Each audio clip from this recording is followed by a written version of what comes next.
ವ್ಯಕ್ತಿತ್ವದ ಬಗ್ಗೆ ಹೇಳೋದಾದರೆ ಒಬ್ಬ ಘನತೆವೆತ್ತ ಸಭ್ಯತೆಯನ್ನು ರಾಜಕಾರಣದಲ್ಲಿ ಸಭ್ಯತೆಯನ್ನು ಹೊಂದಿದಂತಹ ಸುಸಂಸ್ಕೃತವಂತ ಮತ್ತು ಸದಭಿರುಚಿಗಳ ವಿಶಿಷ್ಟ ಒಬ್ಬ ನಾಯಕರಾಗಿದ್ದರು.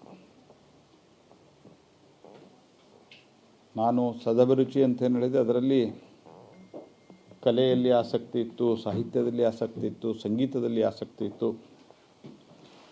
ಮತ್ತು ಅವರೊಬ್ಬ ಒರಿಷಿಯಸ್ ರೀಡರ್ ಆಗಿದ್ದರು. ಭಾಳಷ್ಟು ಓದ್ತಾ ಇದ್ದರು.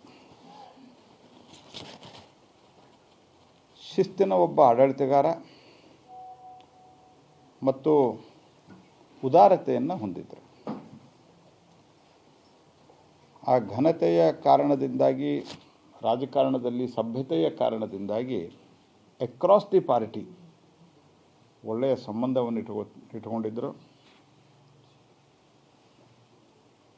ನನಗೆ ಭಾಳ ಚೆನ್ನಾಗಿ ನೆನಪಿದೆ, ಅವರು ಮುಖ್ಯಮಂತ್ರಿಗಳಾದಾಗ ಇಲ್ಲಿ ವಾಜಪೇಯಿ ಅವರು ಪ್ರಧಾನಮಂತ್ರಿಯಾಗಿದ್ದರು.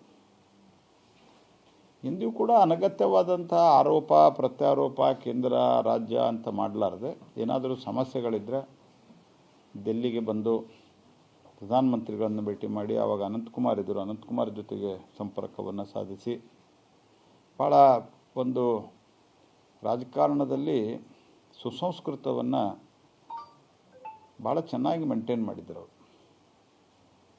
ಪೊಲಿಟಿಕಲ್ ಆ ಪಾರ್ಟಿಯಲ್ಲಿ ಅವತ್ತಿದ್ದಾಗ ಅವರಿಗೆ ಅಲ್ಲಿನ ಒಂದು ಸಿದ್ಧಾಂತ ತತ್ವಕ್ಕೆ ಬದ್ಧರಾಗಿದ್ದರೂ ಸಹಿತ ಆ ಸಂದರ್ಭದಲ್ಲಿ ಅವರು ಬಹಳ